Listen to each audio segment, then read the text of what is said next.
Hello, good morning. চলো আজকে অনেক দিন পর তোমাদের সাথে একটা ছোট্ট মিনি ভ্লগ শেয়ার করি। আজ জানো তো ছুটির দিন, রবিবার। ওই জন্যই সমস্ত কাজকর্মই একটু আস্তে ধীরে হয়। ঘুম থেকে ওঠাও হয় একটু লেটে। ঘুম থেকে উঠে ফ্রেশ হয়ে এখন বিছানাটা একটু গুছিয়ে নিচ্ছি আর কি। গত প্রায় এক সপ্তাহ ধরে জাপানের ওয়েদারের অবস্থা একই রকম, মেঘলা আকাশ আর ঝিরিঝিরি করে বৃষ্টি। বৃষ্টি আমি বেশ পছন্দই করি, তবে যদি বাড়িতে থাকি। বাইরে বেরোতে আমার বৃষ্টির মধ্যে খুব একটা ভালো লাগে না, আর এক টানা এভাবে বৃষ্টি হয়ে গেলে সেটাও ভালো লাগে না।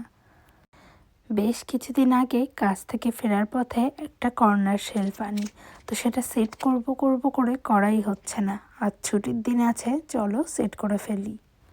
উপরে যে কর্নার শেলফটা দেখছো ওটা আগে থেকেই আমাদের বাড়িতে ছিল, তবে নিচের জায়গাটা বেশ খানিকটা ফাঁকা থাকায় আমি ভেবেছিলাম আর একটা লাগাবো।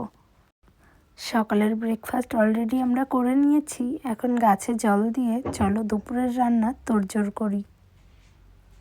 আজ দুপুরে রান্না হবে একদমই হালকা পাতলা লাউ দিয়ে চিংড়ি মাছের ঝোল, আর তার সাথে লাউয়ের খোসা দিয়ে ঝিরিঝিরি করে আলু পেঁয়াজ কেটে ভাজা। কি ভাবছো তো যে ছুটির দিন, তবে এরকম রান্নাবান্না কেন? আসলে ছুটির দিন মানেই তো স্পেশাল রান্নাবান্না, আর এই বিদেশে এগুলোই বরং আমাদের কাছে মাছ মাংসের থেকে বেশি স্পেশাল।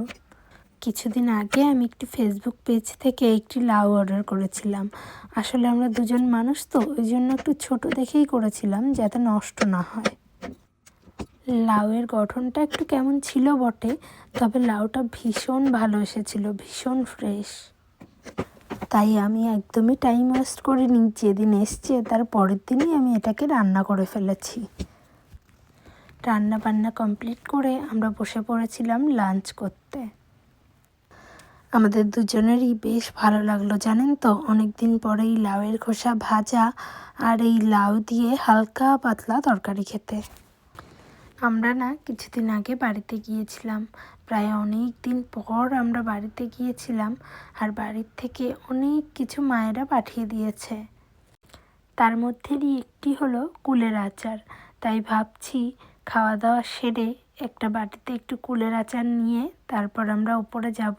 ওই কুলের আচার খেতে খেতে একটু গল্প করব, মুভি দেখব, এইসবই আর কি। যতদিন আর কি ওই বাড়ির থেকে আনা আনন্দটুকু ধরে রাখা যায়। তাহলে চলো আজকের ভিডিওটা এখানেই শেষ করছি। ভিডিওটি ভালো লাগলে লাইক কমেন্ট শেয়ার করে দিও।